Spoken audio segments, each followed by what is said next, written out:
All right, guys. Welcome to the weekly Mac Forum Sunday video chat. Hope that you enjoyed tonight's show.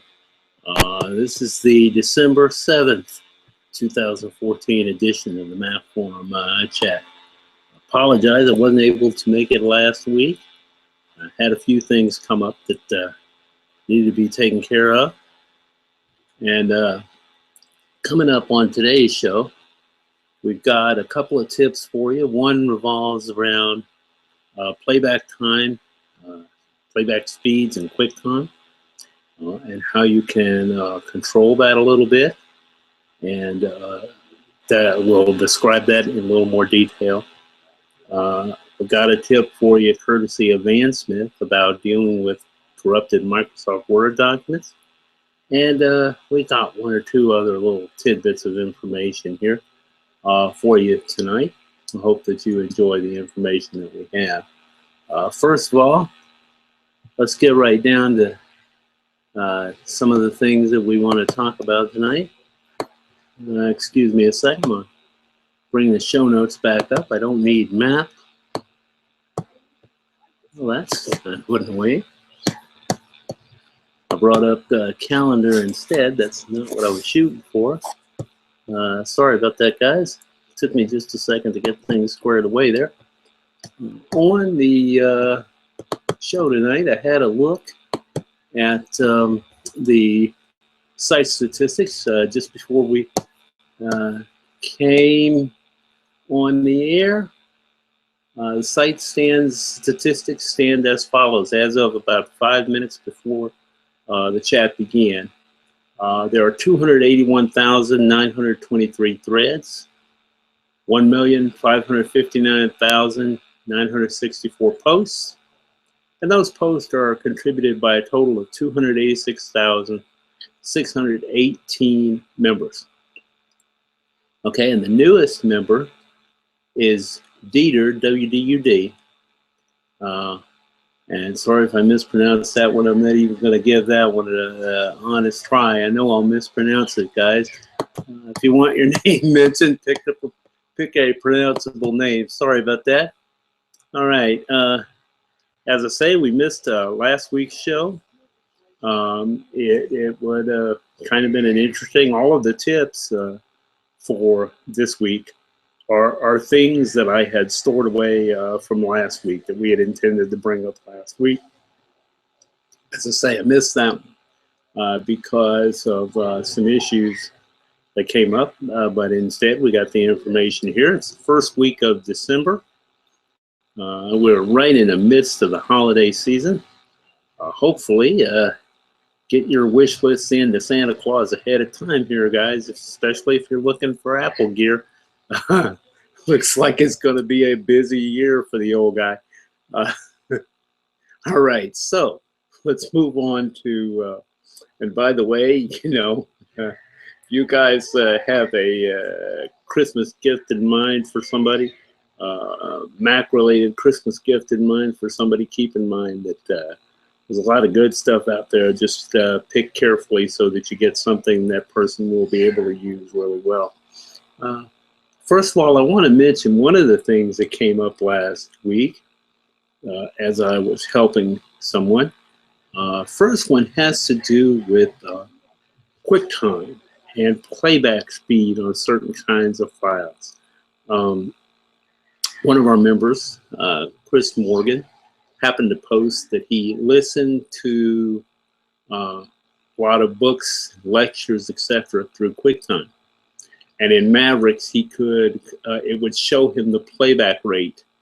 So he could play it back at something somewhat faster than normal speed. So he could play it back, for example, at 1.5 speed, 2 times speed, 2.5, etc.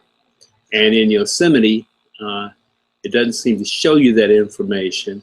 You can't find anywhere to control it in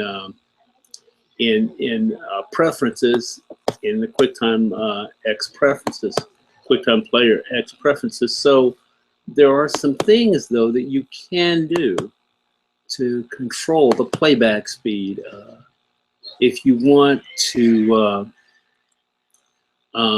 get some control over normal speed. For example, one of the things that you can do, although this feature is still available, it's a little more hidden than it has been in previous versions of QuickTime.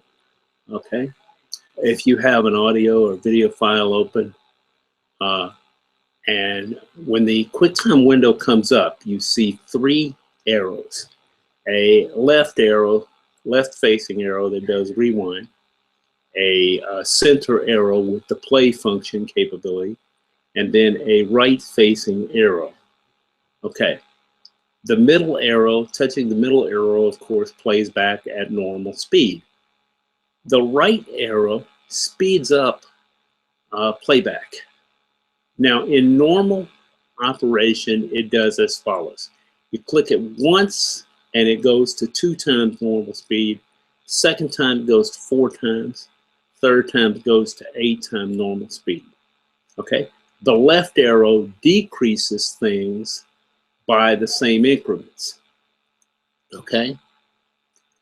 You can also achieve a certain level of control by using the command left arrow and command right arrow sequences. But it's a little bit, to me, it's a little bit difficult to keep things going or keep track of where you are. In other words, it's very easy to get the file going a little bit faster than you want or a little slower than you want, particularly if you're using a wireless keyboard and you're experiencing a little bit of lag.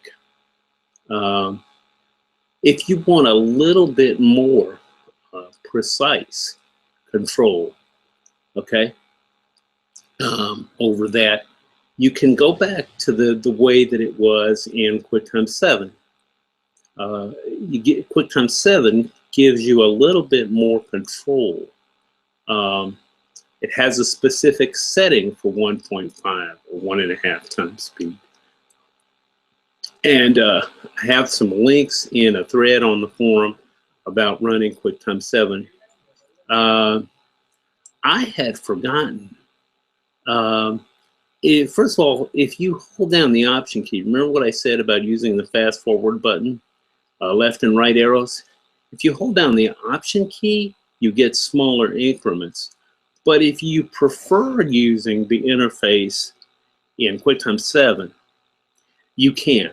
QuickTime 7, as I discovered in the process helping this user with this problem, QuickTime 7 plays perfectly well in Yosemite. In the limited bit of testing that I did with it, and you can use the older interface for having it show you how fast it's playing. All of that is available to you. I'll put a link to that article that reminded me of that in the show notes. So we won't go through all of that tonight. If you're a user of QuickTime 7, you know what that interface does. So thanks to Chris Morgan for that giving me that idea. It's something that you might need to be aware of. So keep in mind, once again, that the left and right arrow keys control fast forward and rewind. The first click is 2 times speed. Second click, 4 times. Third click is 8 times speed. And you can get control in smaller increments by holding down the Option key while pressing the buttons. Okay? If you prefer the old QuickTime 7 way of doing things, that's still available to you under Yosemite. I'll post a link to that in tonight's show notes so that you'll be able to see that and look at it. It makes a little more sense if you're looking at a screenshot of the interface as things go along. Be a little more easy, a little easier to see. All right, my next tip has to do with the toolbar window. In the Finder, you can show a toolbar that has a number of different things in it to bring up a window, and the toolbar appears at the top of every window. And with it, you can control several different things. For example, my current toolbar has buttons for back and forward, just like a browser would be. Several buttons that control the view. One that controls several actions that can be performed. And one that allows me to edit tags, along with a small search window. But what I had forgotten until I started experimenting, trying to help out another user, what I had forgotten is that you can edit the stuff that's in that list. Now, not only can you customize the toolbar by adding tools from the palette of options, in other words, bringing up that customized toolbar option, which has different icons on it for different functions, but you can also very easily add something to that window, to that toolbar. For example, if you've got an application or a file or a folder that you need to access frequently, you can drop that folder into the toolbar, and then it will be on every Finder window that you open. If you've got several applications, you can drop those in that toolbar window, have easy access to them. Okay, so here's how you do it. Okay, and it varies a little bit based on the OS that you're using. So once again, the info here comes from About Technology website, and I'm going to give you just a rough overview, and I'll post the notes as to how to do it. You want to, first of all, expand your Finder window horizontally to make room for any new items. Okay? Just drag it out to a size where you've got some room in the toolbar for new items. And of course, you got to have that toolbar showing. Okay? And then navigate to the item that you want to drop into the toolbar. So in other words, whatever application, whatever folder you want to drop in there, do that. Move to that. Now in Lion and the earlier versions, in other words, everything up through 10.7, when you locate the item that you want to add to the Finder toolbar, click on it and drag it into the toolbar. And be patient. Hold it there for a second. After a moment, a green plus sign will appear, and you can release the mouse, and that item will then drop into the Finder toolbar. In Maverick and later, now I remember using that tip, and I couldn't get it to work in Maverick and in Yosemite. So I started checking and went back and I reread the article. What you have to do in Maverick and later is hold down the Command and Option key and then drag the item that you want into that toolbar. So let's say you're going to drag Text Edit into the toolbar. Under Lion and earlier, you would navigate to Text Edit, drag it into the toolbar, and when the green arrow appears, you would let go and it would appear in the Finder window in the toolbar. Under Maverick and later, you have to hold Command and Option while you drag that item into the toolbar. Okay? And if you drop the item in the wrong location, no big deal. You can rearrange things by right-clicking on a blank spot and in the toolbar and selecting Customize Toolbar and move things around a little bit. Okay? You can add other applications, files, or folders to the toolbar. That's a good, quick way to get at information. I have, because I don't store my data inside my user folder for a variety of reasons that work for me, I have a shortcut to my data folder in the Finder window. And I just realized that I need to go back and put that back. I had taken it out some time ago and really hadn't noticed that it was missing. I need to go back and put that back in. But you can have things there like applications and files and folders that you use frequently. I wouldn't put too many things in there unless you're going to use a folder to keep it organized, because it's it can get a little crowded after a while. So that's something else that's a good thing to know, and we'll keep that around and keep it in the show notes. I'll post that a little bit later this evening after the show. It's a good tip. As I say, I had forgotten this. It's not something that I use frequently, but it is handy to know about. Excuse me just a moment. And so that's something, once again, you'd be surprised how many of the tips and tricks that we talked about on the show come from helping out someone on the forum. And my apologies on that one. I don't specifically remember who it was that asked the question. My apologies there. But many of the tips that we have come from answering a question that one of our members posed, and either I found the answer, or in many cases, the answer is provided by someone else, one of our forum members, one of our admins. You never can tell. And that's the case with this next one. Our own Van Smith, who eventually will reappear on the show one of these days. He says he's out getting much needed exercise, but I am just a tad skeptical. I suspect that there's something afoot there with our friend Brian. But in either case, in the process of helping one of our members, he pointed out something that I did not know.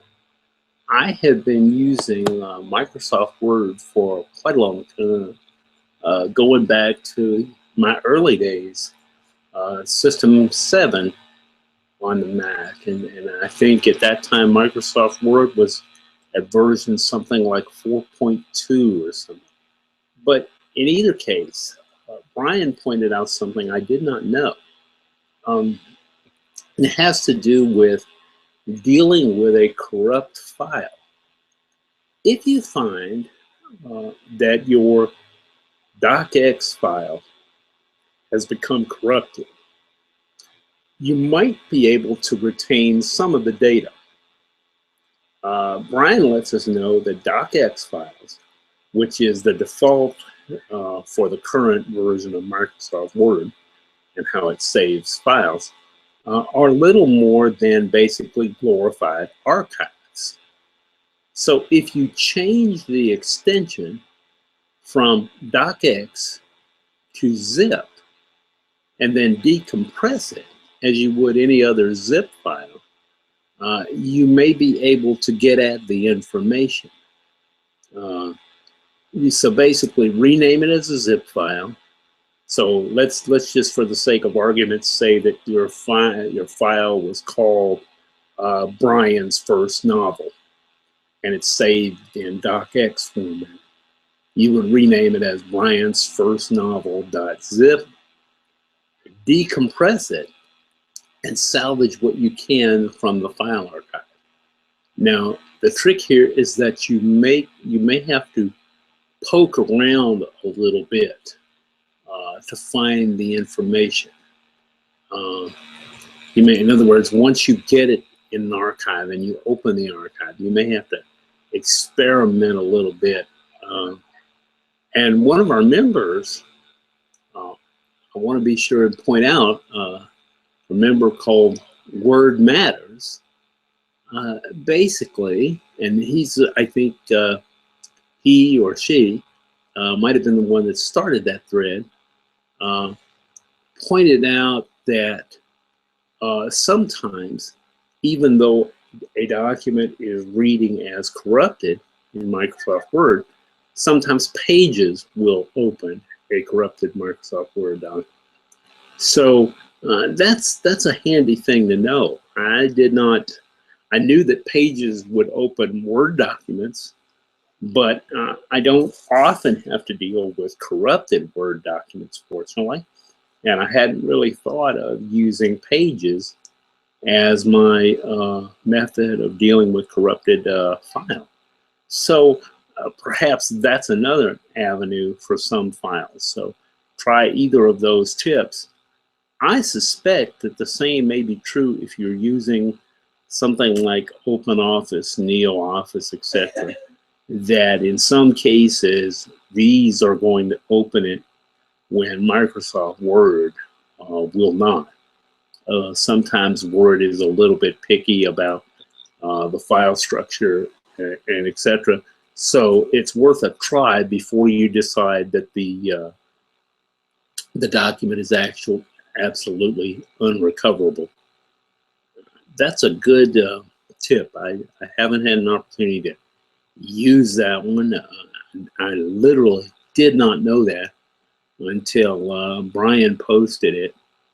And I am starting to wonder if it might have some other uses. Keep in mind, though, I think there's a distinct possibility, particularly when you're dealing with complicated documents, complicated formatting. There's probably a pretty good possibility that you're going to lose some of the formatting. So I wouldn't count on that as a substitute for a good backup strategy.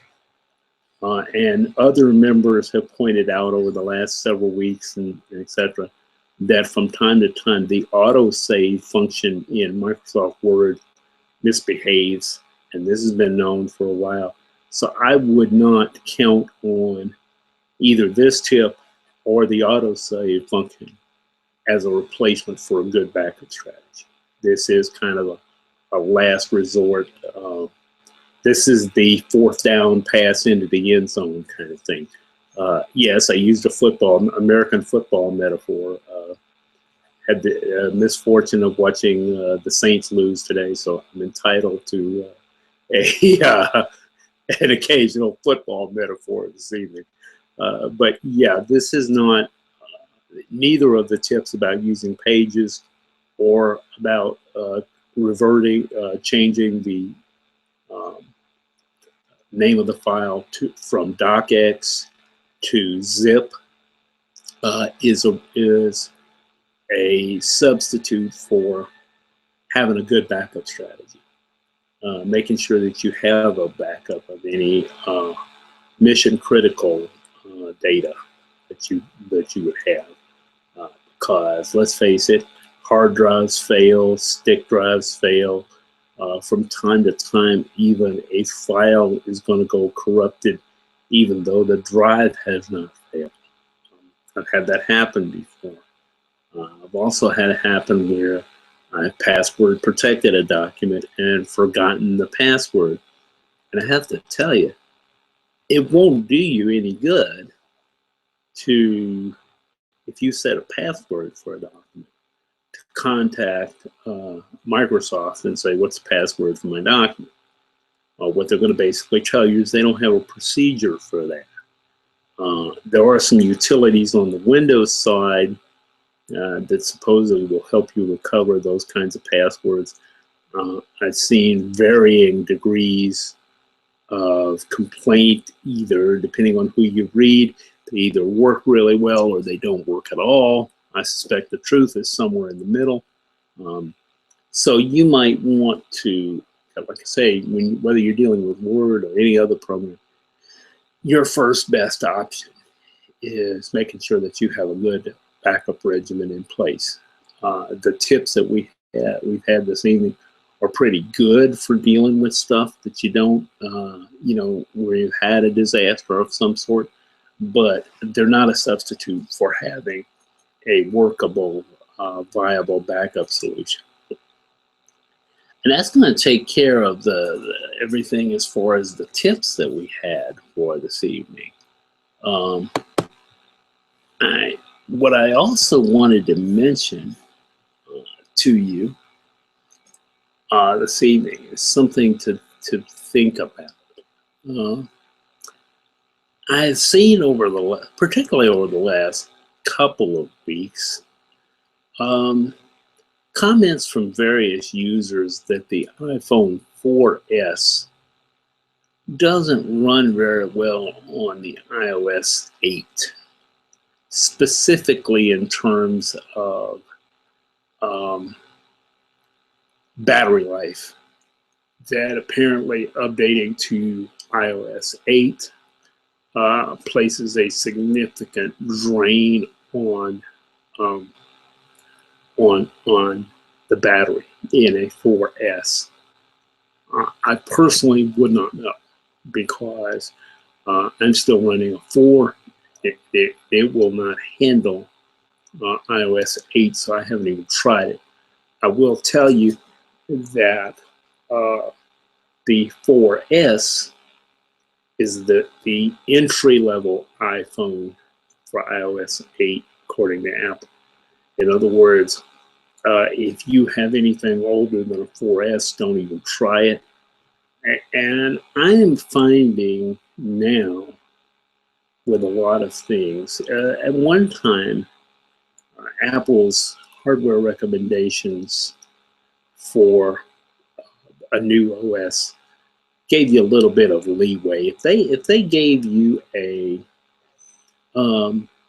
recommendation and it said this OS requires this piece of hardware, it meant that it was going to run pretty well on that piece of hardware. There might be a few limitations, but it's going to run pretty well. And a lot of people seem to have noticed that they seem to be pushing the envelope on that a little bit more than they used to. I don't necessarily think so. I think what may be happening is this. Obviously, if you are at the floor of an OS, what an OS will run on, there are going to be some things, some functions that are not going to function at all. I've got Yosemite on my Mac, for example, on my 2008 MacBook Pro. There are a couple of functions that do not work on the 08 Book Pro. AirDrop being something that is, a little bit of a problem, and some of the continuity features. We've mentioned before some of the limitations on the lower end of the hardware spectrum. So keep that in mind. And the problem with it is, sometimes when you upgrade, particularly on the iOS devices, once you upgrade to a new OS, when you make a change like that, say going from 7 point something to 8 point something, it may be hard to go back. So before you do an upgrade, do some investigating and see. If you're going from, say, 8.0 to 8.1, that's probably not going to be a big problem, and it may improve some performance. But when you're talking about jumping version numbers, major revisions, going from, say, a 7 point something to an 8 point something, investigate it ahead of time. Find out both what problems there seem to be, and also what's the backup procedure? What gets you back? In other words, let's suppose you take your phone and you upgrade to iOS 8 and you don't like it. What's the path backwards? Sometimes that path backwards is cumbersome at best. Sometimes it's not possible. So you have that whole gauntlet of options there. I don't think that I'm not one that subscribes to the theory that everybody has to upgrade every part of their OS every time there's a release. I just don't think that way. Do I generally? Yes, because I tend to use the new features, or I'm interested in trying them to see what they're like. But for some people, that can present some significant issues, particularly when you start looking at going backwards. backing up. So take your time there. Find out. And remember, just because you read on the internet that something is a bad update, that doesn't necessarily mean that it is. But sometimes people are going to give you an indication.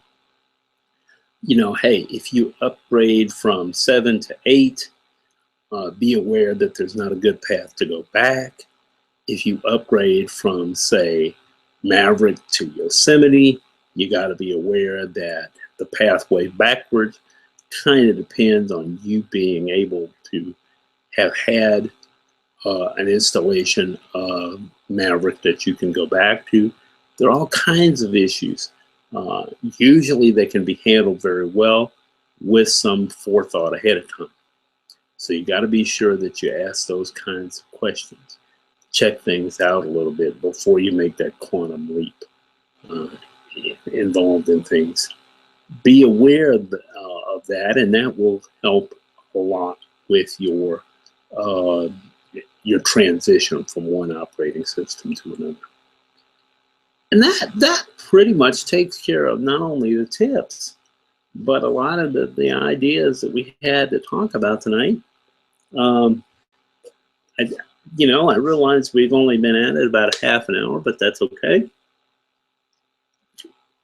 I don't want to bore you too badly. I think Rad Dave may be out enjoying retirement. If so, Dave, we missed you this evening.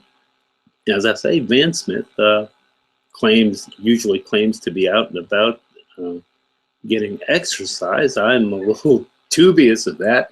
But if you are, Van, get a little extra for me.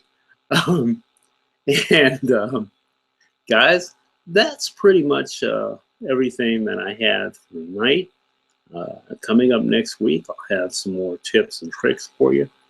I think I'm going to, I did not get a chance to work on this this week, but I'm still looking seriously at the prospect of creating one thread in the forum that has a compilation of all of the tips on the show. So I'll look at putting that together so that we can look at some kind of way of organizing those to make it easy. That's one reason I haven't done it. I'm thinking about what would be the easiest way to organize everything to make it easy to find. We'll look at that a little bit. Maybe some of our other moderators will have some ideas about that. But the idea is to be able to have an easy way to go back and look at the tips that have been discussed and have a link to all the information that we've presented thus far. I've enjoyed doing the shows. Hopefully in the near future, we'll start having some more of our members participating. I think it's always a little more interesting, a little more fun when we have other members. So look for that in the coming weeks. I'm trying to draft a few people and see where we go with that. And I think that's going to just about do it this evening. I know our shows usually run a little bit longer, but today we seem to run through things pretty quickly. I'm glad that you have joined us this evening, and hope that I will see you next week. And until next week, this has been your host, Sly Dude, on the forum. You've been listening to the Mac Forum video chat, and we'll see you next week. And keep an eye out for me on the forum during the coming week. Maybe the question that you ask will make it in the next week's show. Goodbye, and we'll see you next week.